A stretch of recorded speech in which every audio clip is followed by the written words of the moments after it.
the beauty of the reservation that we live in. I ask you today to look down on our elders, our children, keep them in your heart, in your thoughts, and have an elder that's not here in this state, but is not doing well. So I ask for prayers. I want, I just ask for you to guide us, help us with the work we do, and just be with us. And ask this in your name. Amen.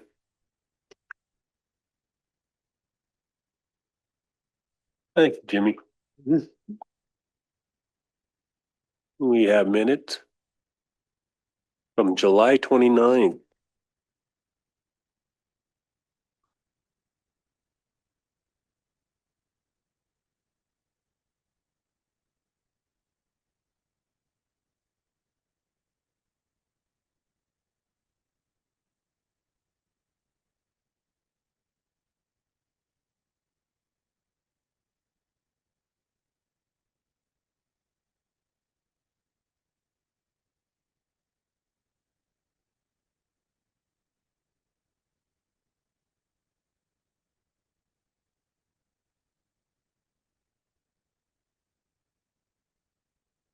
Hi, Danielle. Thank you, Mr. Chair. Just a correction on page 2. It says SCAHA is having a grand opening. They had a grand opening. So just changing having to had. Mr. Chair. By James? Yeah, I think on that sponsorship, there were 3 levels for Alyssa, if I remember right. I can't remember what the other one was. I know it's not a major thing, but I know there were, I believe there were three different levels, and I don't remember what the other one was. But I know there were 3, 5, 2,500 and another one. But I'll find that out. yeah.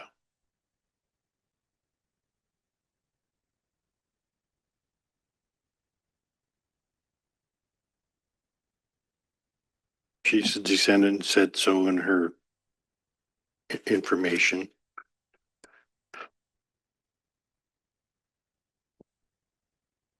Any other corrections? Motion to approve the July 29th, 2025 minutes with corrections. Motion by James to approve the minutes. Second by Carol. All in favor? We're unanimous. We have an agenda. Any additions to the agenda? We got 2 walk-ins.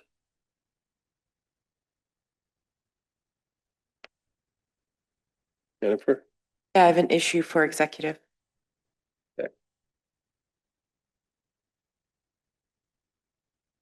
Okay, Daniel. James? Okay.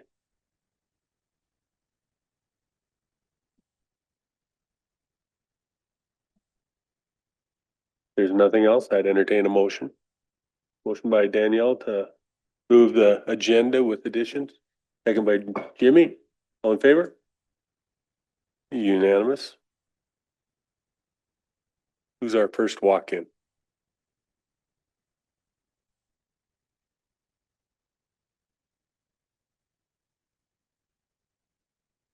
Morning, Seth. Aaron?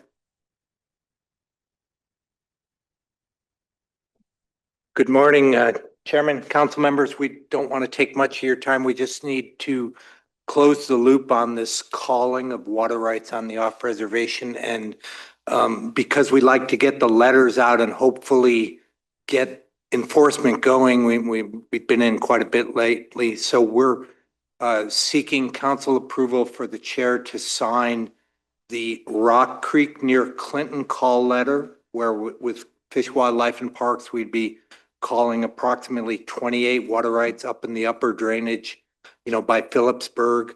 The call letter for the Blackfoot River, now that it's below 500 cubic feet per second. Okay.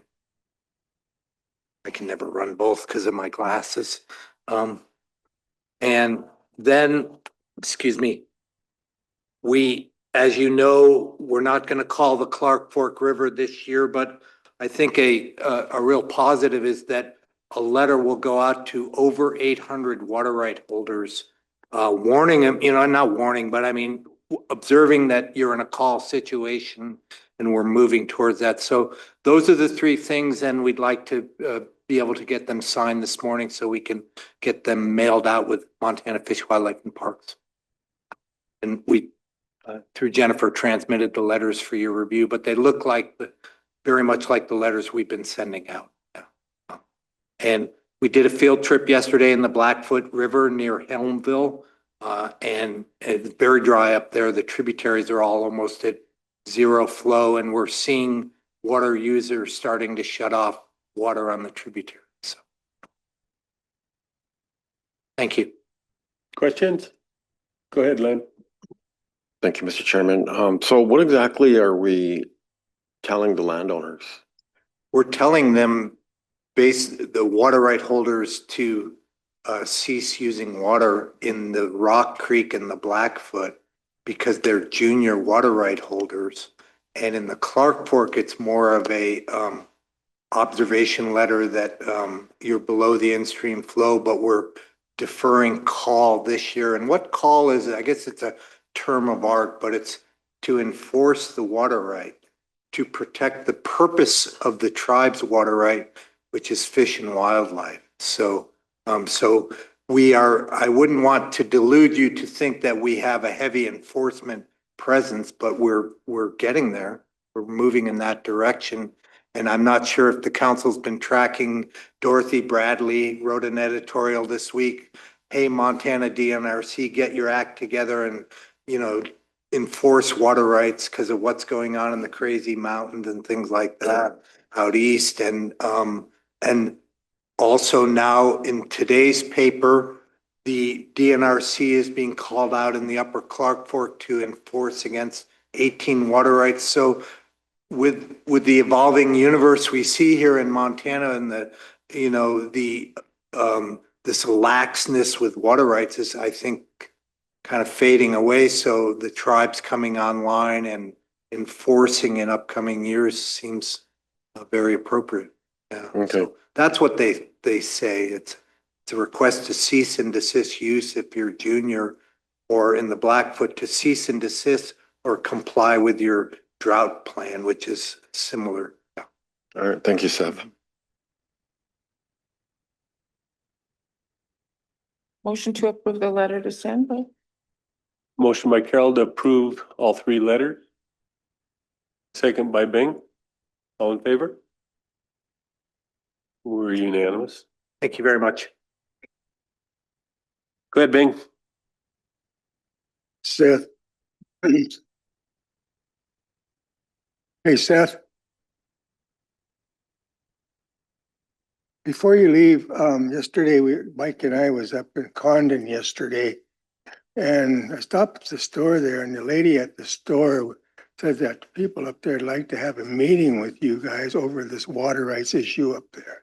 I guess there's some things going on up there that she really doesn't care about. And she likes to see if we could meet with somebody down here over this water rights thing. But I brought her card for you to give her a call, and you could talk to her and see what she wants. But she asked me to get a hold of somebody down here, and I gave her card to Whisper yesterday too. Yeah, well, I was looking at them. Yesterday, she was going to give them all away. She wants to give them all away, but she does. But We'll call and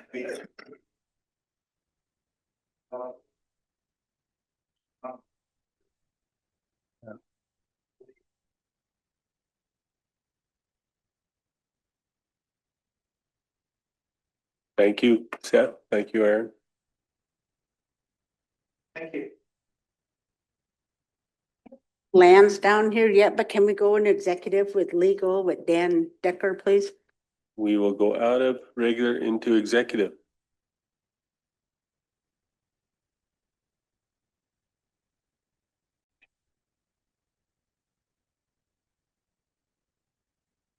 And we will need a motion. Motion to accept the advice of council to settle the personnel issue that we have at hand. Motion by Lynn. Second by Jennifer. All in favor? 2, 3, 4, 5, 6, 7, 4, and I'm opposed.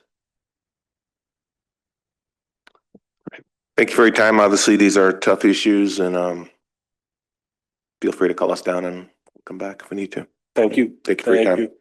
you. The reason why you're opposed? Um, You don't have. several reasons, but Jeffer, When you guys are done, can we go back into executive for the next walk-in, and can legal stay here for that one as well? we will go out of regular back into executive and invite Sandra in.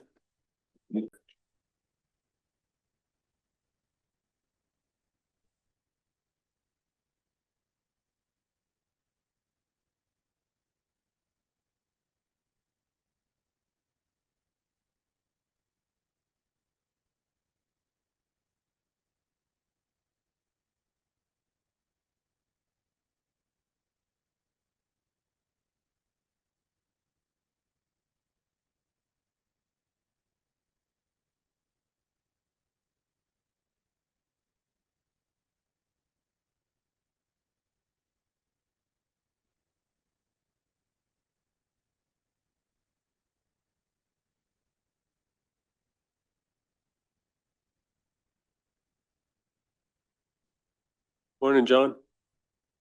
Dan.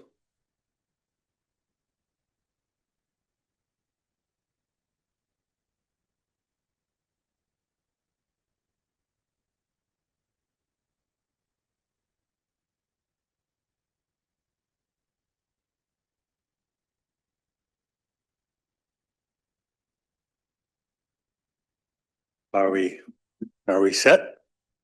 We're set. Okay, good morning. We're here for 3 task order approvals this morning.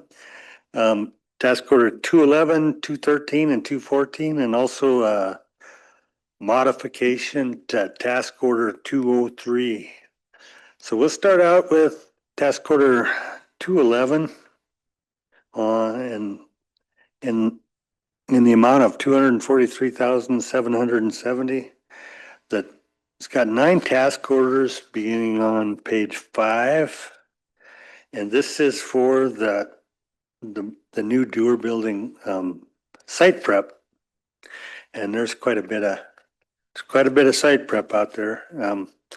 Trailer removals, propane tank removals from the old 24/7, some electrical, some site prep where the trailers were being moved to, hookups, access, parking lot repair or actually it's a road repair hooked onto the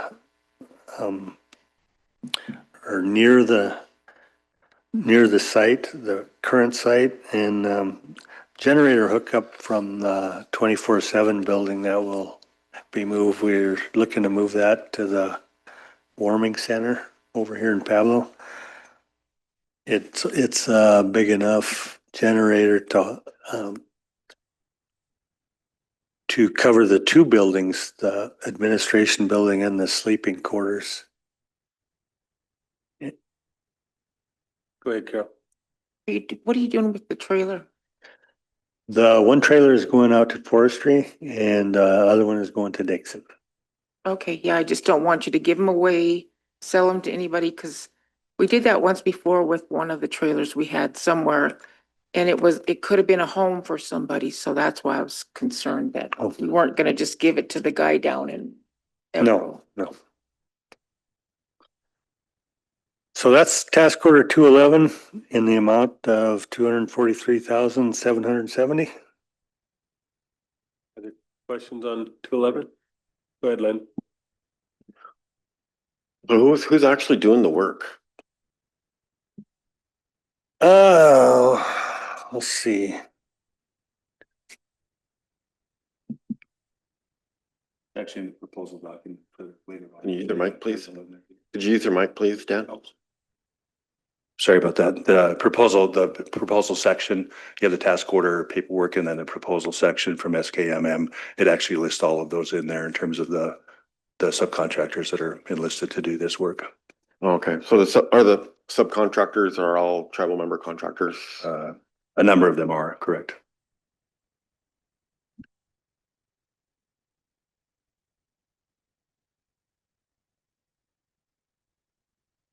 Other questions about task order 211? Motion by Martin. Second by Carol. All in favor? Unanimous. Our next task order 213 is the repair of Bazoo Lookout in amount of 55,892, which is BIA money, which comes, they get it every few years for the lookouts, even though some of them need it every year. Carol. Anyway, Go ahead, Carol. Yeah, is somebody gonna start using the lookout? Or I don't just think be- so. I think the BIA requires them to upkeep on them, so they fund it. Are you kidding me? That's kind of like, I mean, there hasn't been anybody up at Bazoo probably for 10 years. No, probably not. Maybe we Actually, could rent it out or something they for, they use the site for something or other. Like a radio tower site, I believe. that'd be a great bed and breakfast. I would. Mr. Chair, Go ahead, James. I'll make a motion to approve the request. Motion by James to approve task order 213. Who was the second? Carol, second. All in favor? We're unanimous. Now, task order 214 is the bison range. We have a day pavilion that needs some soffit on it. We're getting bats and bees and bugs in it, some repair and some sidewalk repair for the employee entrance. And the task areas are on page 29. This is in the amount of $71,118. And just looking for approval on that one also. Motion to approve. Motion by James to approve task order 214, second by Jimmy. All in favor? We're unanimous.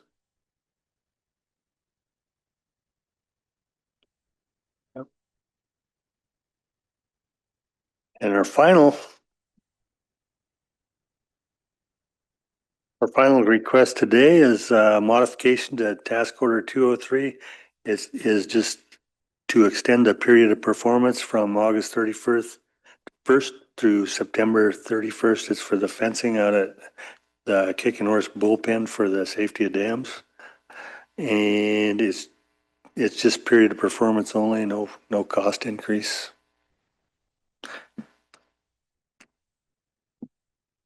Motion by Martin, second by Bing. All in favor? It's unanimous. Is there a reason why the fencing is delayed? No, it's, he says he could probably still get it, but if we go on Hoot Owl, that will cut his time considerably. Anything else? Thank you. Don, Dan? Thank you, council.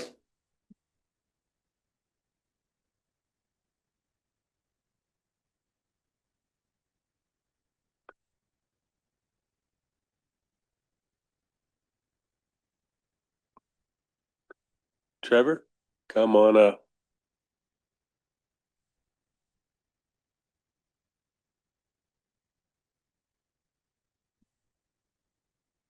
Good morning.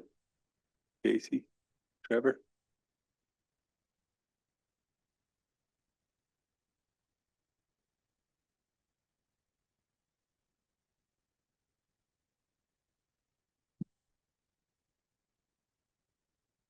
Morning. I'm Trevor Brass. I have just taken the Safety of Dams Program Manager position just a couple weeks ago.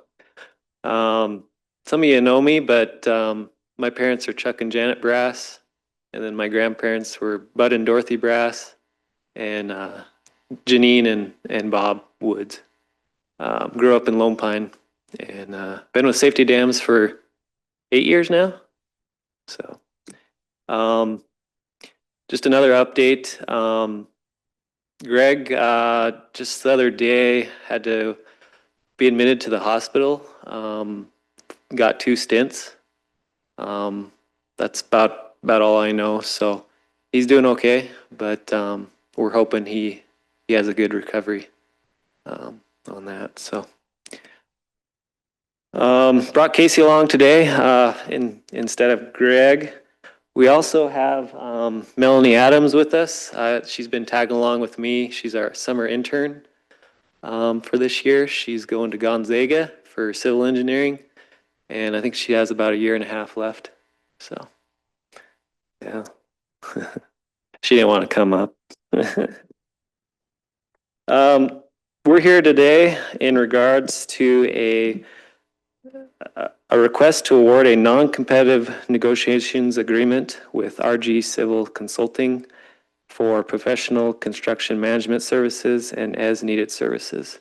This is page starting at 39. So our program has a large project coming up, Kicking Horse Dam Modification Project. This is a multi-million mod to the dam. Multi-year project is expected. It's going to basically require a whole lot of technical experience and inspection experience, construction experience to properly administer this project and ensure that we get a quality product. This dam is in a state where it's quite a bit above safety guidelines. So basically something needs to occur. There's already a reservoir restriction at this reservoir. And this restriction does not eliminate the need to modify this dam. And so our intent is to hopefully go out to bid next year in the spring. Right now we already postponed it a year. We're waiting with working with preservation and the culture committees, addressing some mitigation issues there. And then hopefully once we get that done, we'll go into finishing NEPA and then we'll be able to go out to bid. But as I was saying, our resources are limited, as you know, right now. Without knowing where Greg's going to be, he's already swamped with doer responsibilities in his new position. With me going into the program manager position, I also have other duties in regards to safety dams activities. And so I need to maintain some flexibility. I'll definitely be involved with the project. I'll be out there. But right now we're benchmarking a project engineer position, inspector position. Hopefully going to go advertise for that soon. But even with those positions, we still are stretched. This project's potentially going to be running Monday to Saturday, long hours, maybe multiple shifts. Certain activities may run 24/7. So, night shift, day shift. Our engineer, Bureau of Reclamation, is obviously shook up from, everything going on with the government. their resources are limited. And so we have this opportunity to work with RG Civil, which is Ryan Georges. He was our resident engineer for Crow Dam Spillway. Greg and I have extensive knowledge of his professionalism and worked with him extensively during Crow Dam Spillway. He has an interest to come back to the area. You know, his interest in this project is great. You know, the opportunity to work with Ryan and have him out at Kicking Horse, we see as a great opportunity. We need this technical experience. He's been on multi-million projects doing, you know, construction support, resident engineer activities. Essentially, he'd be our resident engineer out at the site out there. You know, working with submittals, working with contractor, inspecting, RFIs, everything that goes into a managing a project. He'll be the quarterback out there. Obviously, he'll be working closely with me and whoever else, the contracting officer representative for the tribes.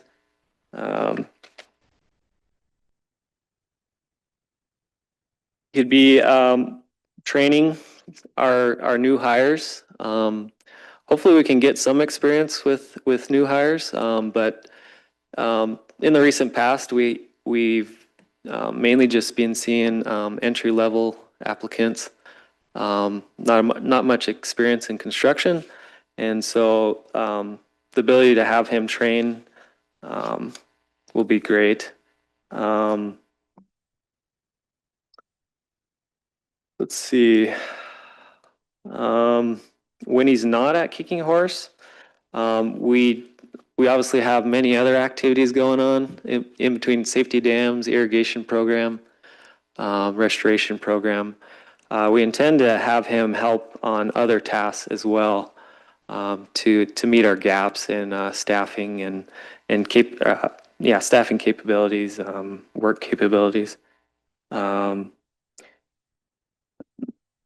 And that's the main reason why we're not going out to bid on this one, just due to the fact that we've worked with Ryan extensively. We know his capabilities, his professionalism, and it's basically our need for Kicking Horse is someone with a lot of construction experience, a lot of technical capabilities that can be out there for the majority of the project. And so I did do a little bit of, you know, cost estimating. Greg had a recent statement of qualifications proposal go out. We got quite a few proposals back from consultants in the area. We unfortunately did not receive any tribal preference consultant proposals. I did do a bit of cost analysis. So RG Civil's fee schedule is approximately 88% the cost of the average professional consultant fee schedule for construction management that Dewar has contracted in the past 3 years. So, you know, due to these factors, Safety Dams would like to request Tribal Council authorize the SOD program to award a non-competitive negotiations agreement with professional consultant RG Civil Consulting PLLC. Any questions? Thank you. No questions? Entertain a motion. Motion by Carol to move forward with the consulting contract. Second by Danielle. Go ahead, Lynn. Thank you, Mr. Chairman. And thank you for the presentation, Travis. So one of the issues that I always think about when we have these contracts, especially these $1 million plus contracts that come in, is how exactly, what kind of plan are we having in place to make sure that we have tribal members, subcontractors involved in the project? Because we never get that report. We don't know. We don't know until after the project is done, or one of the contractors comes up and says, "Hey, look, you got no tribal members working on the project," or and we get that all the time. And so we need to try to come up with some kind of plan so council could get that information. I know we have a lot of projects going on out there, multi-million-dollar projects, and in some cases we have absolutely no tribal subcontractors working on there. So it's just something that we think about up here, Travis. It's nothing against the project at all, but it's just something we need to be cognizant of, because there's a lot of subcontractors out there that are watching these projects and making sure that we are including them somehow. And I don't know how to do that. I don't have a solution right now, but it's just something we need to think about. So, thank you, Carol. Yeah, Lynn always brings up these very good points about our tribal members, but since I don't think we as a council does a very good job at offering opportunity to tribal members, especially when what I understand is that we still have money in the education program that we carry over. And it's a lot of money, I understand, that we should be giving to people in the graduate programs to move on. Right now they get the same amount as everybody else, but if the money's just sitting there, there's no reason why we shouldn't be offering that money for graduate students to further. I mean, a lot of them, are exceptional, probably like this girl going to Gonzaga, that she's probably got a full ride scholarship.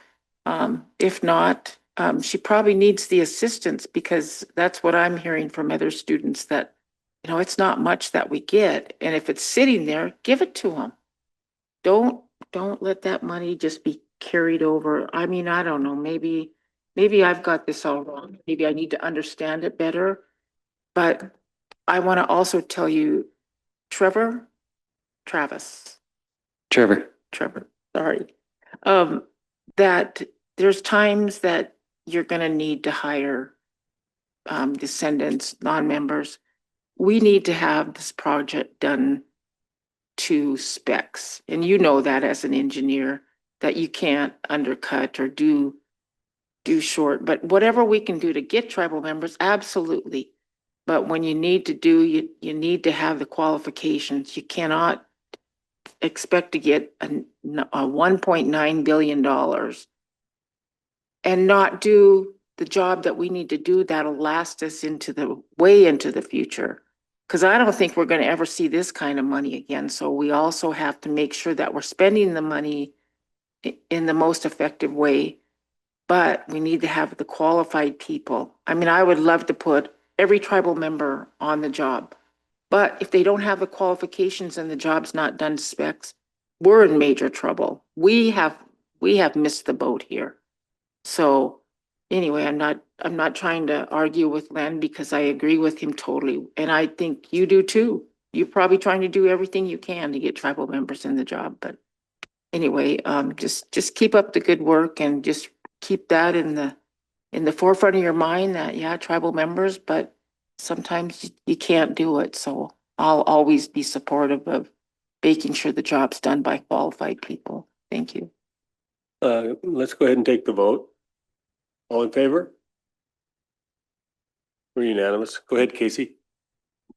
Thank you, Mr. Chair, and thank you, Councilman Two Teeth, for your comments. We really appreciate that, and it personally assure you that that's something that we think about on a daily basis here. And that was one of the things that Trevor and I spoke about on this contract. Is we see this as an opportunity to try to provide that sort of training for tribal members, particularly ones that may be coming in fresh out of school and just don't have that technical capability to handle the geotechnical complexity of things like continuous pore slurry walls. And we want to be really right up front with RG Civil that if we have tribal members, that we need them to step up and train them to be experts in these areas so that they not only have the degree, but they have the experience on the job and the confidence to step in and handle those things so that we can eventually execute these projects in-house. Yep, I appreciate that. Also, just for council's information, we are going to be sponsoring the welding class at SKC again this year in partnership with them. And just yesterday, we got back the student list for the upcoming course. So I understand that there are 11 students enrolled in that course this upcoming semester. And of those 11 students, 9 are CSKT tribal members and 1 is a tribal descendant. So we're excited about that opportunity and hope to roll those graduates into future projects like this one. Thank you. Trevor, how many millions is this construction project gonna actually be and what money is it? Right now, construction is 45 million. And it's compact. Yep. If it's any indication of funds that could potentially go to the tribal workforce in general, that would be working for the general contractor. Crow Dam Spillway, we had about 3 million go to the tribal workforce. It was around $20 million project. So the hope is about the same time frame as well. So if it's a similar workforce, we could potentially see around, somewhere around 7 million that could potentially go to the tribal workforce. That doesn't include subcontractors. So That's just direct contract. you're right. That's just the general contractor. Thank you, Trevor. Thank you, Casey. You bet. And on Bazoo, Dewar has their radio repeater up there. FIP has a repeater, and I believe we have a seismic site up there as well. So just figured I'd let you know. Appreciate that. Thank you. Thank you. Thank you. And Martin. Send our best to Greg and tell him, prayers for quick recovery. James. Yeah, and we need to make that the Carol Langford Airbnb. Name it after Carol. Just kidding.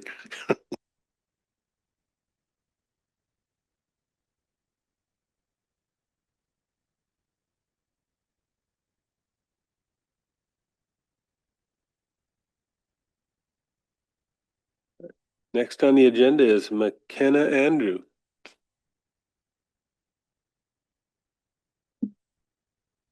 Morning, Chauncey.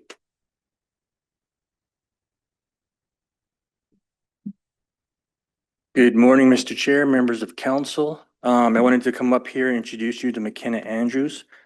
She's our new DES coordinator. She's been on since June, and she has a resolution for your approval today. Good morning, Mr. Chairman and members of the council. We come to you today requesting your approval and signature so that we may adopt the Western Montana Regional Hazard Mitigation Plan for the next 5 years. As a summary, this approval and adoption of this plan demonstrates the Flathead Indian Reservation's commitment to reducing risks from hazards. And this plan serves as a tool to help decision makers across the Western region, but especially here locally, direct mitigation activities and resources. And this is in collaboration with Montana Disaster and Emergency Services. But the Flathead Indian Reservation has what is known as Annex D, which is our regional specifics of hazard assessment and how we would mitigate specific hazards in our region. Go ahead, Len. Thank you, Mr. Chairman, and welcome and congratulations on the new job. So I just seen that, I was just reading the issue paper about FEMA. So is FEMA still a federal agency? I thought that was eliminated through this administration. At this time, there are still funding opportunities through FEMA, so it has not gone through total elimination as far as I am aware. They still offer trainings and online courses. They still have their Emergency Management Institute. So as far as I am aware, currently they are still in operation. And I should also highlight, because I forgot to mention, that by adopting this plan, we become eligible for future FEMA assistance that is only eligible to those who have this plan signed and adopted. Okay, and also just for clarification of your job position, so if we have a wildfire here on the reservation and we need to evacuate people, are you our contact person? That is a great question. The tribal police, I believe, have the say on evacuation notices. So my role. Well, no, what I mean is if evacuation happens, I'm aware that tribal police will facilitate that, but if we need to relocate people, and are you gonna be, is that part of your responsibility? It absolutely will be, yes. Okay, so we could contact you directly and have these folks talk with you. That is the plan, yes. I will show up to the scene and initially support the tactical team to ensure that evacuation is what they want me to focus on, but ultimately I will be at least a contact even if my focuses are elsewhere. Okay, all right, thank you. And she will work closely with Red Cross on any kind of sites that will be established as the evacuation sites.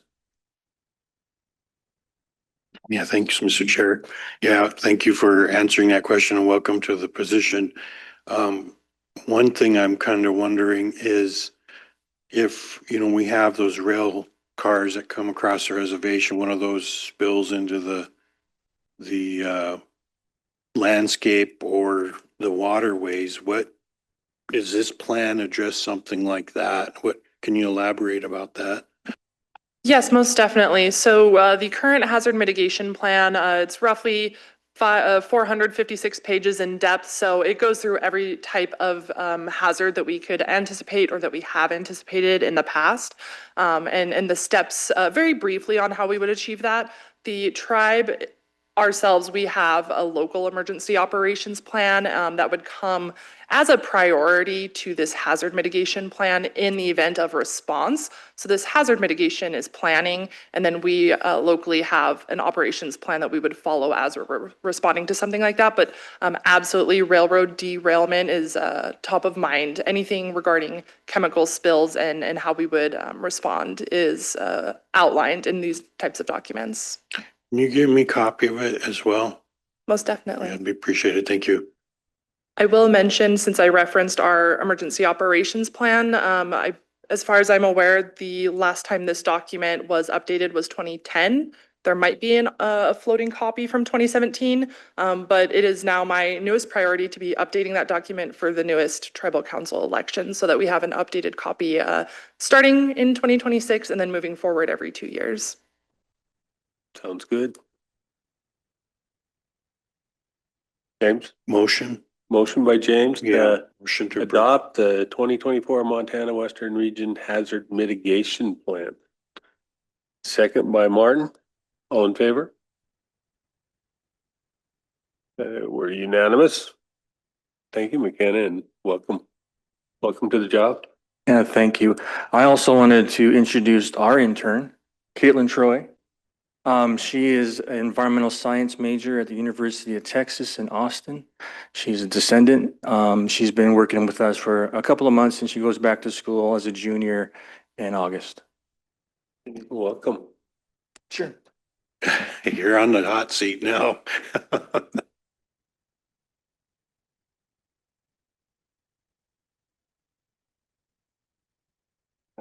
Welcome. Good morning. Hi. Did it go? There it goes. Hi, as he said, I'm Caitlin Troy. I've been working with the Natural Resources Department this summer. I've been really learning a lot and really grateful for the opportunity. Thank you. Sorry? There it goes. Okay. My family is the Morjos. Gary Morjo, he worked in public health a few years ago.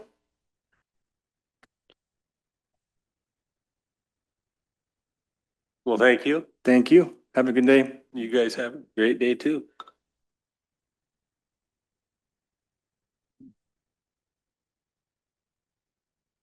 Almost on schedule.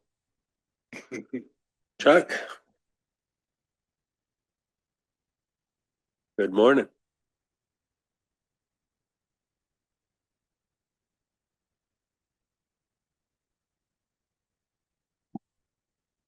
Good morning, Mr. Chair, members of council. We're here today. We went through a RFP process for the fiber construction project of our grant. We had a lot of interest. We had over 22, 23 proposals. We narrowed that down to our top 5, and we are working on a contract with our top selection. It is not finalized yet, but because of the dollar amount, I understand we need council approval to even present it to contracts and grants for their review. The cost of the contract is going to be around 20 million. Yeah.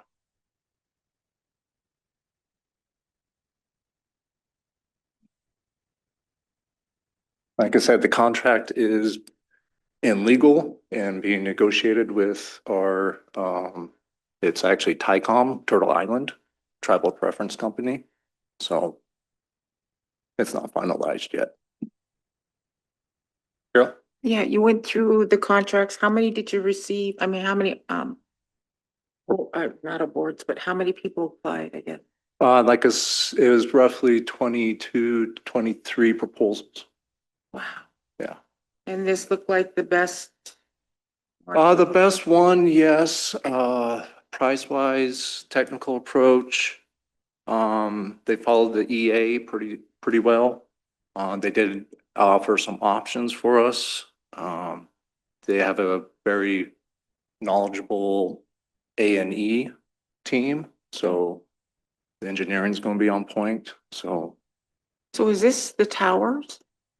no, this is a 270-mile aerial and burial fiber ring all around the reservation. So it's going up through 93 corridor, 200 back around by Hot Springs, and then to the ILEX, one down in Missoula and one up in Kalispell. So we have redundant routes out to the internet. Okay, I was wondering when this was gonna come back, Lisa. So I'm glad we're finally to this point, but it sounds like you guys have taken your time to make sure it's gonna be done right, and I appreciate that. Thank you very much. Yeah, the big portion was the environmental assessment to make sure that we could actually get approval to go along the route that we're proposing. In addition, we let out an RFP for our Network Operations Center, our NOC, and our proposals didn't actually come in with the physical facility itself. So part of our negotiation is to include that with this package. We did ask our top 5 to give us budget estimates for if they included that with this phase, and so they have. So that's part of our negotiation, is to include that NOC. And that roughly 20 million is within our budgeted amount in the grant. So James? Yeah, thank you, Mr. Chair. When I had Blackfoot put fiber into my house, the lady was asking me what we were doing with this, and this is before I was on council. So I'm like, I don't know what they're doing. So, well, my question is, are you going over the same areas and lines that other fiber companies have, or are you going into areas where there is no fiber, or will there be some overlap areas? I'm understanding probably on the main lines, but when you get to the delivery to the homes. So I guess my first question is kind of, like if you're down in St. Ignatius, are you going down the same paths as they've gone down, or are you going down, so I'm kind of, do I have the option, even though Blackfoot put the line into my house, to say, I don't want them, I want you all or someone else to provide my fiber? Because those are the questions I've already been asked about this. I'm like, I don't know. So the purpose of the grant, the wording of the grant opportunity is to serve underserved areas on the reservation. And then also, the fiber construction is carrier neutral. So if any other ISPs want to lease fiber from us, they can to provide their own better services for themselves. But at some point, I guess you can kind of, you guys are probably familiar with the meat processing that's going in Ronan. It's kind of the same principle. We got a grant to build this on out, and then we're going to turn it over to somebody else to actually run the ISP. We did a feasibility study with tribal native networks back in 2018, 2019. They recommended maybe having another company underneath SNK Technologies. They realized that this would not be run underneath the tribal government. Matthew Beasley has drafted up a letter to start those conversations with other ISPs like Blackfoot, Technologies up in Browning, Access Montana. So maybe we can partner with somebody instead of starting our own company, or how we want to handle that, get those options presented before us. So follow up. So will this company be putting in the line to the house and establishing that service in the home? Yeah, so this project is, right now, we're just working on the contract to get the fiber, which is going to be the major backhaul of everything. There is a wireless portion of this that will be back in here, working on another contract. So most of the anchor institutions and most of our tribal buildings are going to be connected with fiber. At this moment, there is no plan for, in this grant, there's no plan to get fiber directly to the house. That's going to be more of the ISP's responsibility, but we are including wireless devices. So if we can't get fiber to them, we can at least provide services. The grant was shooting for 35 by 5. The engineering on our proposals is shooting more for better than that. So. Yeah, thank you. Thing came in the mail yesterday, HughesNet, we can give you better blah, blah, blah, blah, blah. And I'm like, And I've had T-Mobile Wi-Fi at the house, internet service as well at one point. But anyway, thank you. So basically, a easier way to maybe explain it would be we're doing the backbone. So we're getting fiber to the curb, not actually into the home. Yeah, okay, thank you. Go ahead, Len. Thank you, Mr. Chairman. I remember when we were first discussing the grant before we even got it, we were told that was going to be the purpose, was to provide internet to these to the membership. Okay, but the other question I had is, how does this tie in with all of these towers that we put up with the ARPA dollars? Are we going to be able to utilize those with this project? Yes, sir. That is part of the engineering that's going on right now. We are going to leverage, so we're calling our towers macro sites. In the wireless design portion of this project, there is proposed an additional tower at Monopine out at the Kicking Horse complex. But we are going to be leveraging our existing towers. Okay, not understanding how that all works, but is this going to be an opportunity for the tribes to contract out with these companies like Verizon and AT&T to be utilizing our towers? Is there subleasing opportunities there for us? Yes, there's currently already opportunities. But yes, this will actually probably add that. And also part of the feasibility study was kind of have the tribe become their own mobile provider instead of an AT&T or Verizon.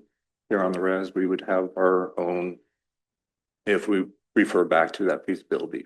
Okay. And then in regards to this contract that you're just discussing the $20 million. So what you're saying is part of that is going to include building a hub over there at the former People Center site? Correct. And so this contractor that we're gonna be asking to approve is going to design and build one for us, right? Correct. At the moment, right now, it is, we were originally in the grant asking to do, a stick building over there, actually design, architect, and actually build offices and everything over there. The funding source NTIA said no, they're only going to approve a small 1,000 square foot building to house our equipment over there. So that's what they're doing right at the moment. Okay. They're putting a little bit of office space inside. We're gonna put up a little wall in between the equipment, so a technician, if he needs to go over there and work on all day, he has a desk, bathroom. So Okay, one last question. So in regards to the installation of the fiber, is that going underground? Or are we putting those on MVP poles? Cause that was one thing that I heard at one time. yeah, we've been working closely with MVP because this is gonna be a big ask of them. Because we gotta do the pole load analyst and attachment. So I think we identified over 3,600 MVP poles. Couple poles, you know, when we go up into the Kalispell area, we're gonna be probably dealing with Bonneville. And I'm drawing a blank on the Missoula Power Company. But anyway, yes, most of it's gonna be pole attachments. The one major section that's going to be underground is going to be the big draw area. There's no telephone poles there. So we're going to go hopefully in the right of way right next to 200. Okay, so did that also include from the Perma Bridge to Dixon? Yes. So yeah, we go down to Ravalli and head out towards Dixon by the Bison Range, and we pretty much stop there. Then we keep going down to Perma and head up north to Hot Springs. Hit our two centers there in Hot Springs, the THD and the community center with fiber. And then we keep going back and come back out after Big Draw. So it is a giant ring all the way from there. Okay, thank you. That's all I had, Mr. Chairman. Just a question. The only place I didn't hear kind of in some of that loop or see the roads running to is Charlo. Is Charlo included in any of that? Yeah, if you guys got time, I can actually show you guys a map.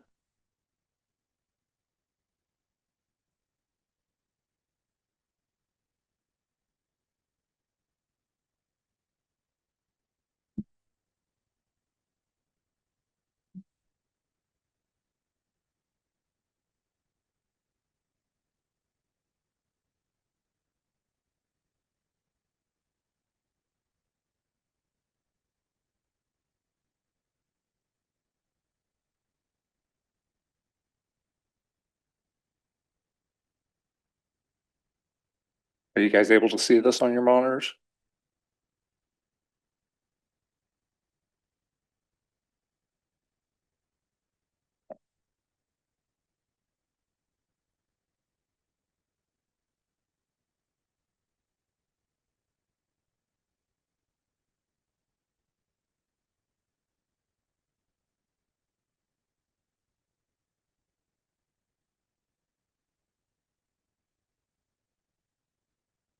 You see this area through Charlotte right there. They're coming off Post Creek. So on this map, all these orange dots are poles. Aerial fibers in blue, and the red is going to be boring where we're actually going underground. We did not ask this for in the original high level design, but this vendor is wondering if it'd be acceptable to run fiber into the house at some of the home sites. So we're still weighing that. None of that was included in the EA. We don't know if we have a lot of problem with it since it's pretty much a disturbed area anyways, but we're still making those determinations if that's going to be that. The original plan was to get down to the home sites. And then like Peachy, we used the tower. We put up a big old antenna on the tower and then everybody can connect wirelessly to it. But fiber might be a better future-proof option, but like I said, that wasn't in the original design, so we are weighing those options now.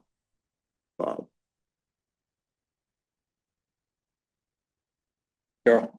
Whatever we do, like, let's say Charlotte itself, I mean, right now, do they have service or not outside of the town? That way they don't, but I hope we really put our name out there about what we're doing. Because it seems like, we're not getting enough credit or people don't even know. So we are working with Rob McDonald at the moment. Good. He's got a nice little short and sweet community announcement awareness, because we are going to be having crews out in people's areas. They gotta get eyes on our drones on every telephone pole to see if so we can make those engineering decisions and get the permits be put on those poles. So we're gonna have a lot of crews running around starting soon. Pretty much that's gonna be one of the big pushes for this, is just getting some of the permitting done in time. So we're trying to get this contract through contracts and grants and then back to you guys for final approval signature. So then we get those crews on the ground right now before winter comes. Just want to see us get credit. I mean, we're the ones that applied for the grant. And now we're bringing this into communities that don't have much access. And I think that's huge, but we need to really blow our horn about this stuff because we're really making it happen for, otherwise I don't think it would. I mean, maybe I'm wrong, but I think it's huge. I can pass that along to Rob. Good, James, then Lynn. Yeah, when you build the building, it sounds like it's got to be smaller than what we had anticipated. I think it should be at least, built with what you got, but build it so it can be added on to pretty easily or what have you. Build it in such a way that, even though we might not have the money now, maybe down the road you could add to it. Can you scroll down the map around the res and just show us kind of, because I may have seen this before, but I've forgotten, and I'm kind of particularly interested in Mission and Arlee to see where your routes are. It looks like you're going out to the home sites. Yeah. So when you go out to Mission Dam home sites, are you're going above ground, or you're going, Yeah, it's going on poles all the way down the line? Yep. Okay, so that's pretty much the same route as Blackfoot Telephone right down Mission Dam Road. And they just buried it, it's all buried down that road. So you're gonna go right by where I live.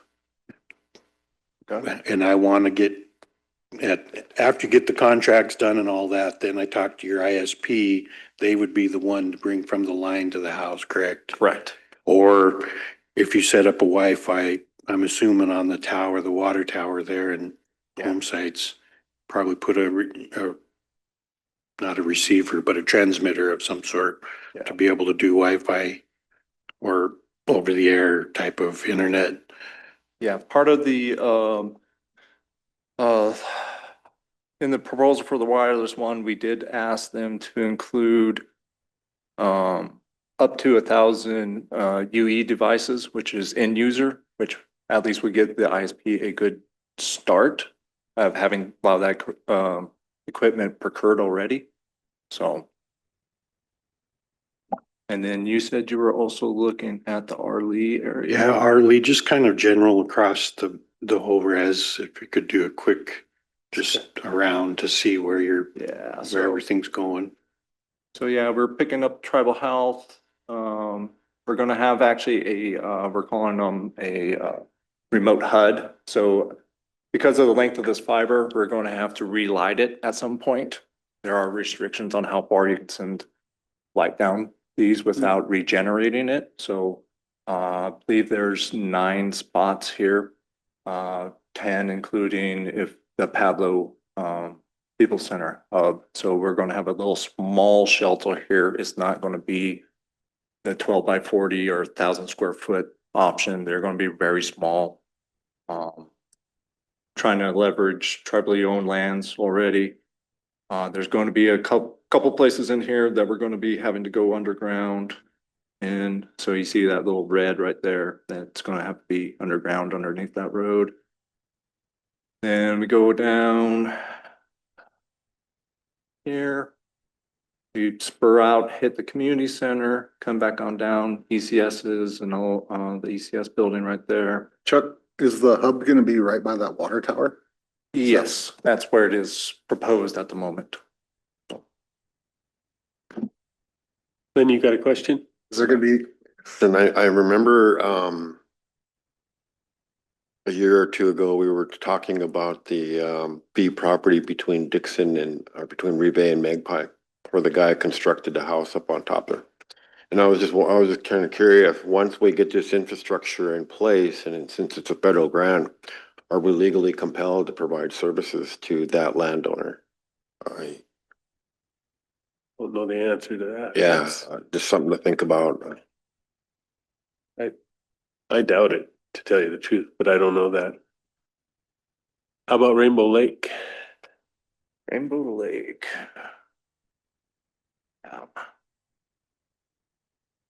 Do you know where it is? I'm just going to finish up the south portion here real quick. So we're just going all the way down. We're going to have a little, another little hut at Gray Wolf, I believe. And then we hit Missoula and try to hit the ILAC. We do have options down there. Another guy just put a conduit down a different route, so we might be able to ask him to lay some fiber in his conduit at no cost, but we don't know that yet. I probably shouldn't even mention it until it gets closer. And so there's the Bison Range. We are going up to the Red Sleep Mountain. There's a little existing pole up there, so we can put up an antenna up there.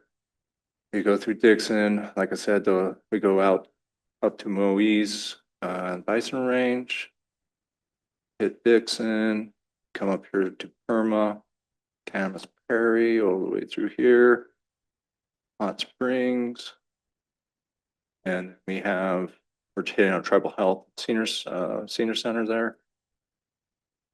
And we should be, yeah, so, but we should be able to put in here, in the proposal for the wireless as well, there are 20-foot poles, sometimes 50-foot poles, so we can put a wireless antenna along this route and connect to some of those places. That is the goal, is to serve the underserved. So that is a plan. So we're going through up there, and now you see like right there, that's where we start going underground till we hit over at Elmo. I'll just go up north so we go through Dayton, all the way up here, pretty much trying to get to that ILAC, that secondary ILAC up here in downtown Kalispell. We had originally was trying to do another ring around the lake that got nixed by the funding agency. So we are heading out to Blue Bay. So we're hooking back up there, coming back on down.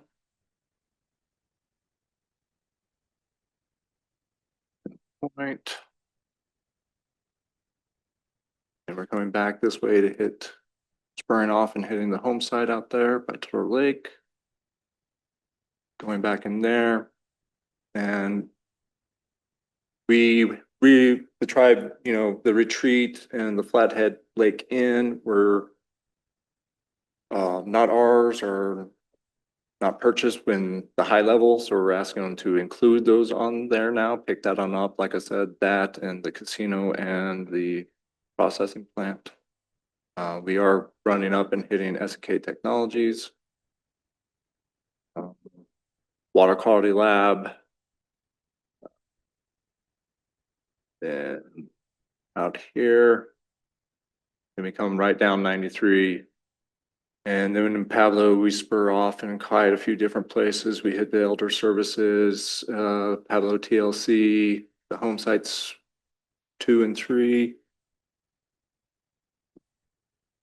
And then, of course, we go right by ourselves. One thing we just noticed in this one, we are going to ask for them to put, maybe look at the college.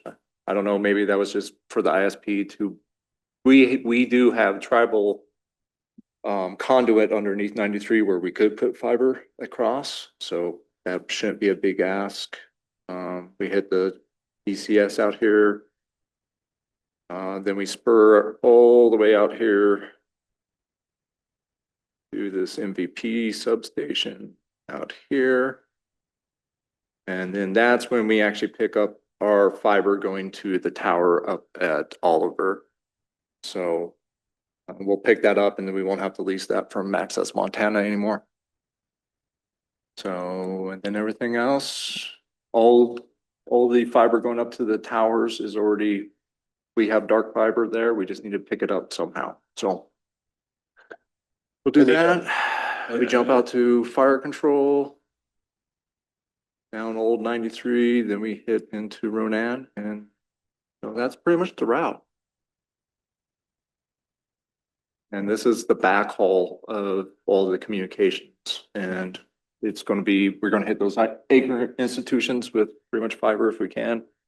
Otherwise, everything else will be wireless at good speeds.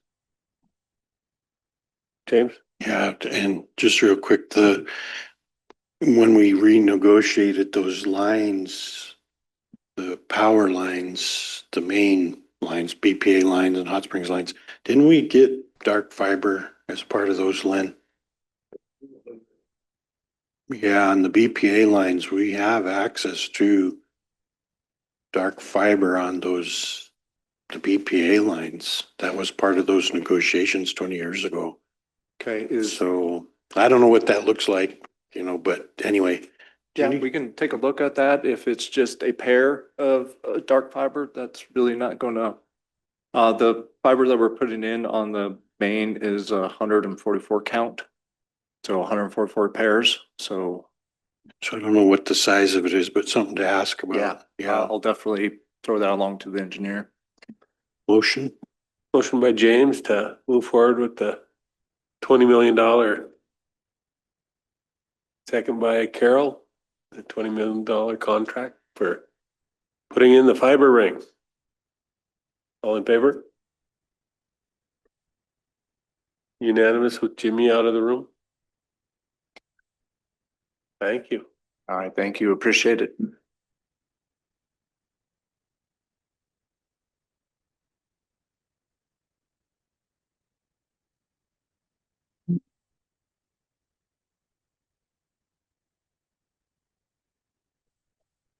Well, welcome everybody. Dale, your name's on the list first. Come on up. Okay. Dale and Chris and Stephanie and Shane, and come on up. Welcome. Good morning.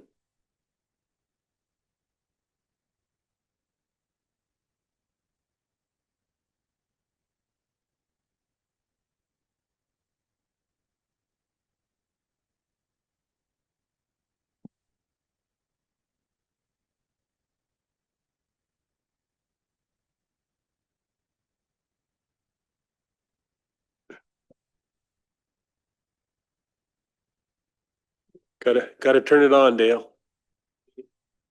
For that. There. Oh, okay. Well, see, I'm still not up on technology.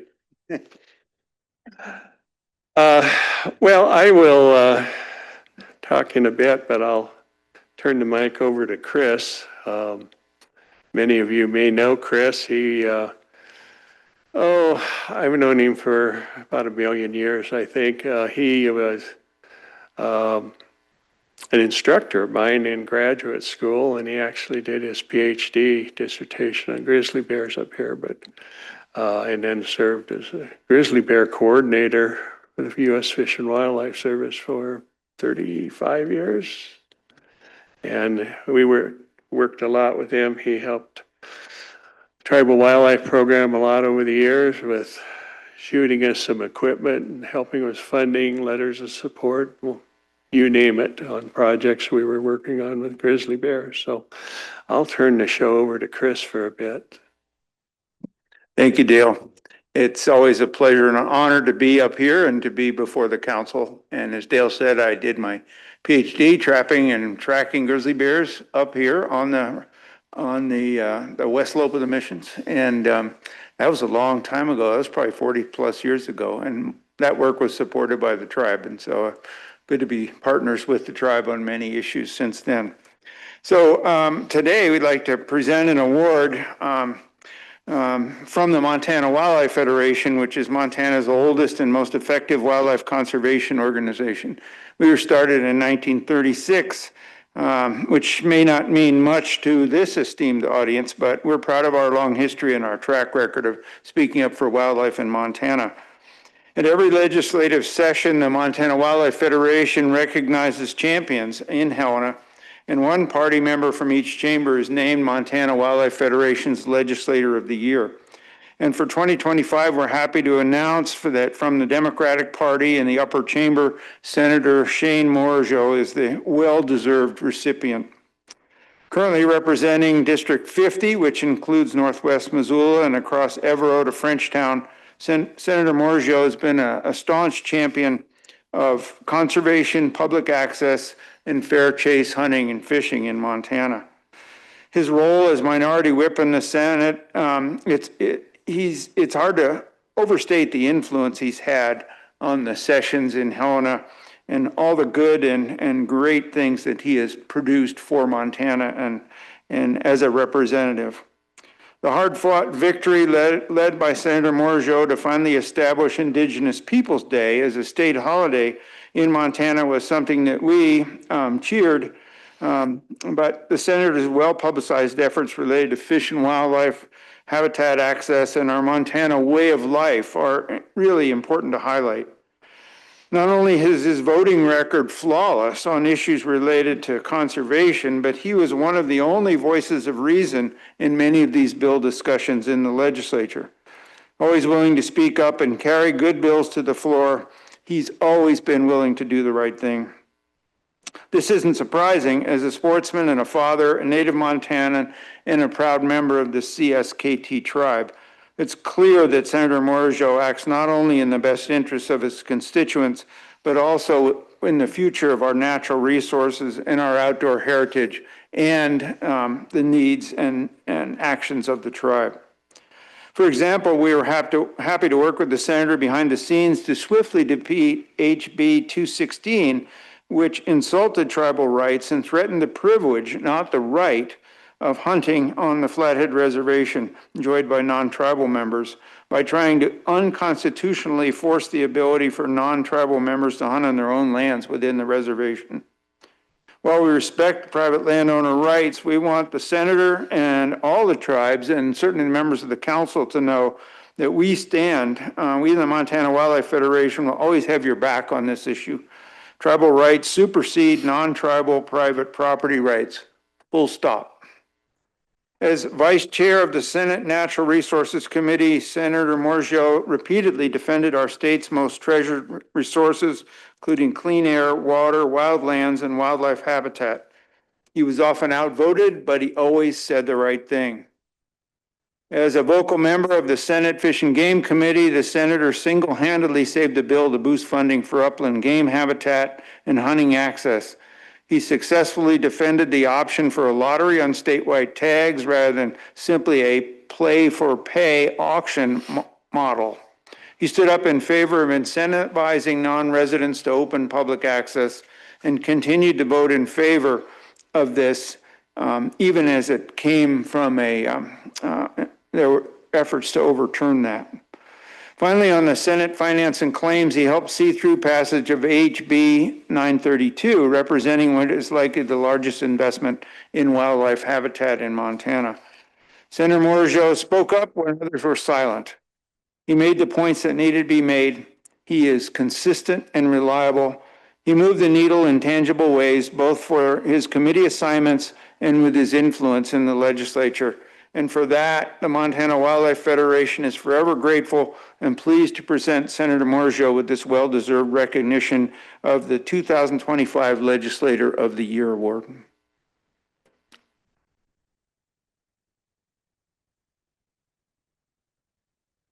So where is she? Anybody? Shane right here. Say hi, Shane. Hey, guys. I will see you in a couple minutes.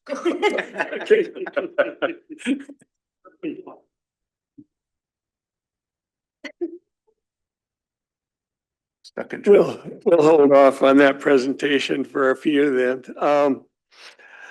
I'll talk about the second award. When I looked at the awards that the Wildlife Federation had available this year, and I have to admit, I was a little bit conflicted because I am on the board of the Federation with Chris. But when I looked at the Education Award, or Educator Award for Conservation, my immediate thought was of this lady over here. I have a long history of working with Stephanie. I remember back in the old days when I believe you were working at Cenex in St. Ignatius, and she had been mentioned as a possible trainee candidate for our wildlife trainee program, which was kind of new then. And she and Whisper and Shannon Claremont were the first, second, third, and fourth actually trainees that we hired. Bill Swaney preceded them in that effort, and Carrie came later. Anyway, Stephanie came on board, I believe, about 1999, or about that time frame. Being an old guy, my dates are a little fluid sometimes. So anyway, she was an eager trainee, so that helped my job a lot. One of the things I had her work on was preparing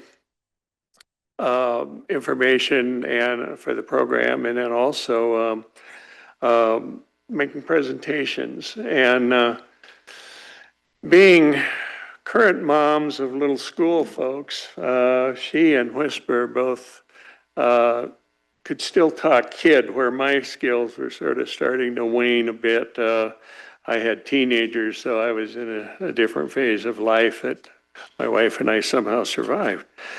But anyway, as time went on, she took on bigger projects as far as working with local teachers, and they began to view her as a real asset, especially in spring when teachers tend to get kind of worn down. And Stephanie was always there and always had great ideas and presentations that she would put together on wildlife and habitat to educate and inform that new generation that's going to come behind all of us and hopefully care about wildlife and fish and habitat like we have. So oftentimes teachers that I knew would ask me how to get in touch with Stephanie, and I was glad to pass that information on. A little later on in the about 2015, she started setting in as a role as a wildlife lead to discussions with National Park Service and Montana Department of Agriculture and Fish, Wildlife, Parks on bison management in Yellowstone. And again, did an outstanding job in that role, and as a tribal representative and a representative for the wildlife program. More recently, So I'm not quite familiar because it happened after I retired in 2021. She took a real substantial role in working with the elders and basically redesigning what was a pretty old and antiquated visitor center at the Bison Range. And I was able to go down earlier this spring and go to the visitor center, and it wowed me. I was very impressed. A lot of the old stuff is gone that needed to be replaced and updated, and the message about the tribes and their culture, or your culture, I should say, and the importance of bison and wildlife in general is now there for the public to learn about, where before there were good messages about wildlife, but and some history, but now the tribal history and the tribe's culture and the importance of bison are there. So without me rambling on longer, this is the Conservation Educator Award from the Montana Wildlife Federation that we will present to Stephanie today.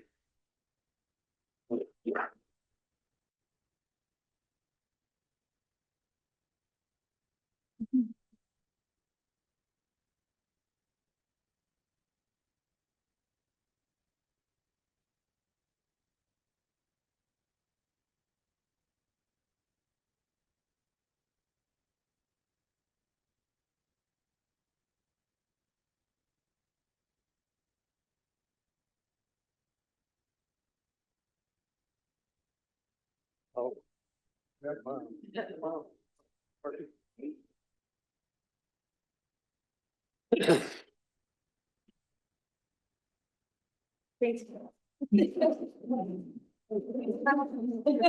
Okay, dude.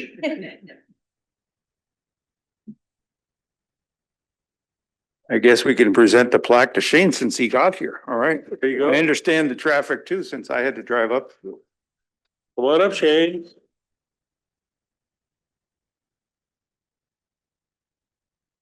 Hey, congratulations. This is the Conservation Legislator of the Year Award from the Montana Wildlife Federation.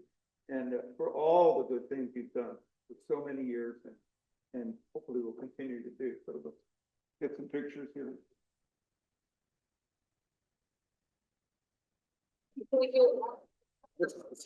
Like the plan is the next one. We can do picture and both of you guys. Okay.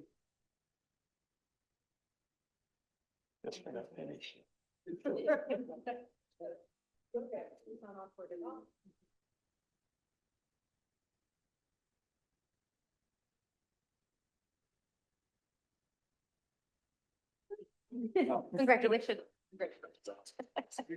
We thank Couple you for well-deserved allowing awards. us to make these presentations here and giving us the time to do so today. We appreciate it, Dale. Chris? Well-deserved awards.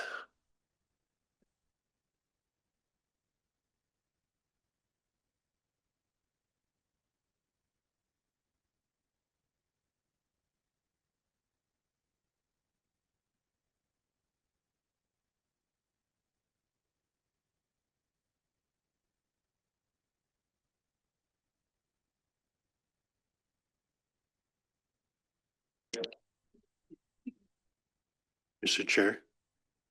Good, James. Yeah, I remember Ron saying there's no crying in baseball, but I did cry a little bit, Steph, so. Sorry, Ron, I cried a little bit.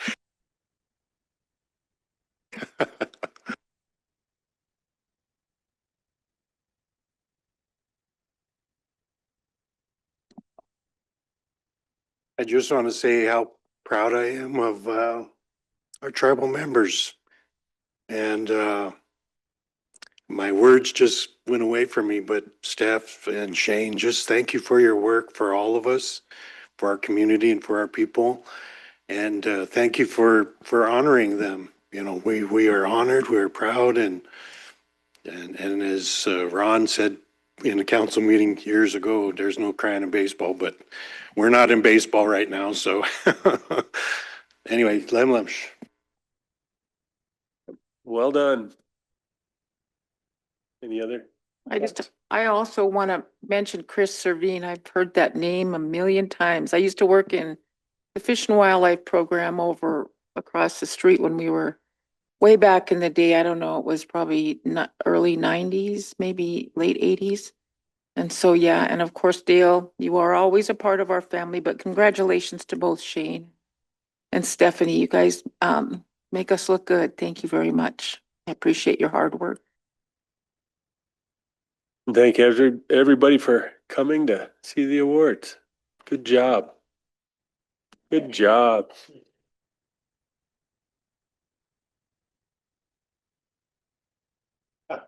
There you go.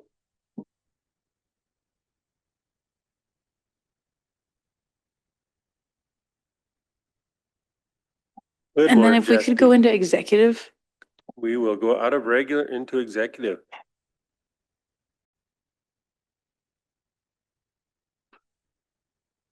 So we have 6 cases basically to approve.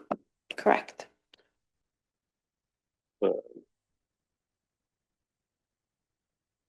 Entertain a motion to move forward with case 1. Carol makes the motion, second by Danielle. All in favor? Approval is unanimous. Case 1. Wonderful. Case 2.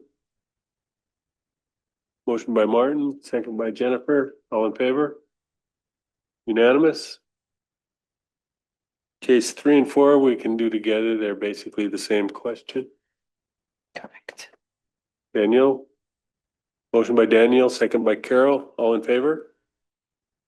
Unanimous. Case 5.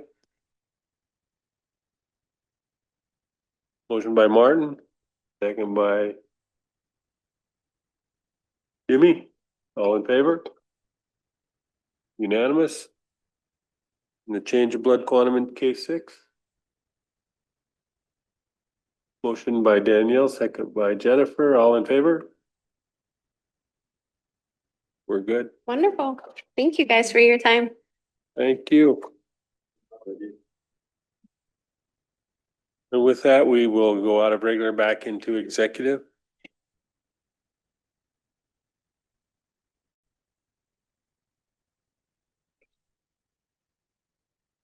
Shehoy, good luck. Thank you all.